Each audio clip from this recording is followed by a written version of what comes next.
Good afternoon. This is a special coverage of the coronavirus crisis using the combined forces of News 5 and Signal TV's 1 News, Radio 5, and 1PH.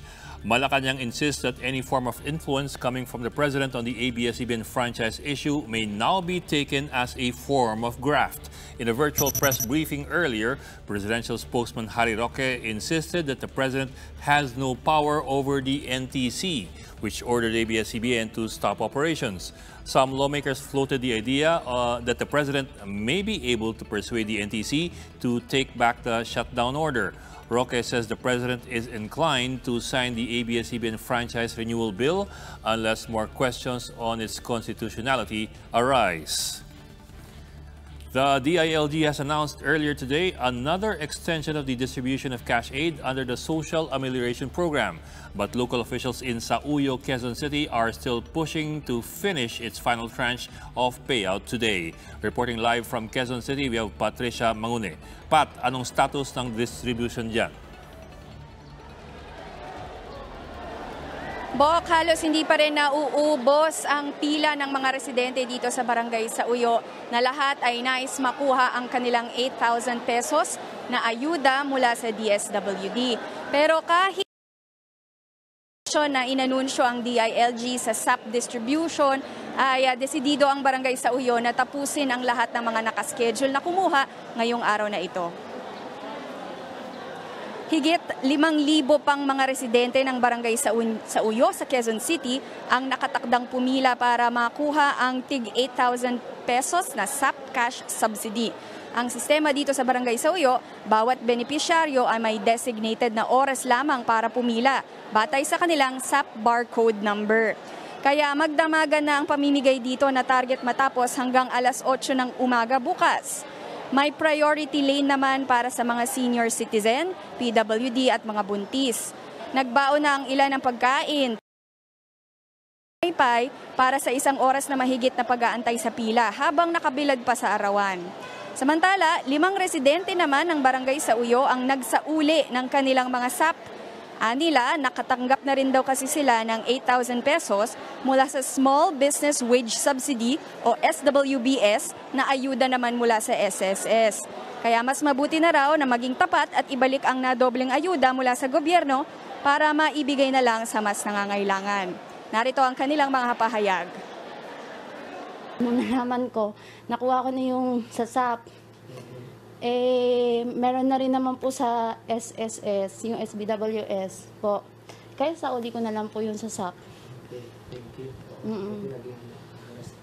Opo, kasi din may mga may mga unknown number na nagte-text sa amin na ini-inform kami na may kaso daw po yun. Hindi ko po talaga hangad na na itago to kasi una-una may takot po ako sa Diyos.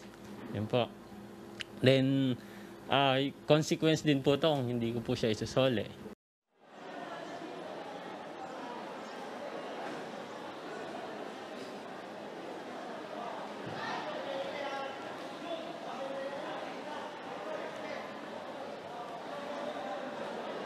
Bok, ang pamunuan naman ng barangay Sauyo ay handang gumawa ng certificate bilang katibayan na naisauli na nga ng mga residenteng ito ang kanilang SAP. Ang barangay naman, isasauli naman sa DSWD ang mga perang ito. Bukod naman sa mga residenteng nakapila ngayong araw ay may nauna ng batch ng 2,500 residents ng barangay Sauyo na tagumpay nang nakuha ang kanilang mga SAP. At batay naman sa huling tala ng Quezon City Government ay nasa 145,000 mahigit na ang nakakuha ng SAP. Yan ay out of 378,000. Bok?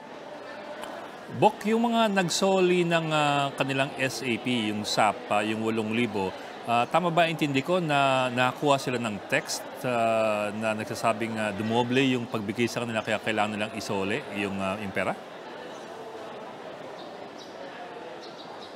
Oo yung isang kinikwento ng isang residente, may mga unknown number na para bang nagbabanta raw sa kanya na maaari siyang makasuhan kapag tinanggap niya pa yung SAP, tinanggap niya pa yung ayuda mula sa SSS. Kaya nakonsensya na rin daw siya, kaya ibinalik na lamang niya. Pero hindi niya kasi sinabi kung sino, hindi rin niya malaman kung sino itong nagpadala ng mga mensahe na ito. Bok. Okay, pero at least ang ibig sabihin yan, nagka-counter-check yung gobyerno sa kung sino ang nakatanggap sa ibang programa para pabalikin yung SAP doon sa mga nakatanggap na. Oo, parang gano'n ang lumalabas, nagdodoble sa listahan kung kina-counter-check sa DSWD at sa SSS. Kasi ang mga nakakuha ng ayuda mula sa SSS ay kabilang nasa formal sector at hindi na dapat sila maisama sa informal sector naman na binibigyan ng DSWD. Bok? Okay, maraming salamat. That was News 5's Patricia Manguni reporting live from Quezon City. The country's economy contracted by 0.2% in the first quarter. This is the first time in 2 decades that the country registered negative growth.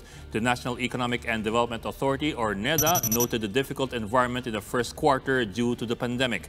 The virus outbreak has since forced lockdowns in several parts of the country, affecting business, work, and basic supply chains. Major economic sectors such as agriculture and manufacturing saw a contraction. NEDA says the second quarter may turn out even worse.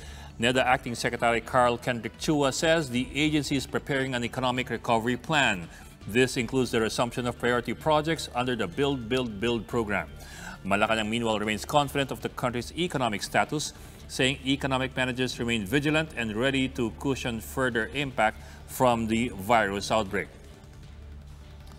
And that's the latest on the enhanced and expanded community quarantine. For more updates, follow News 5, the Philippine Star, and Business World Online. I'm Ed Lingao. We are One News.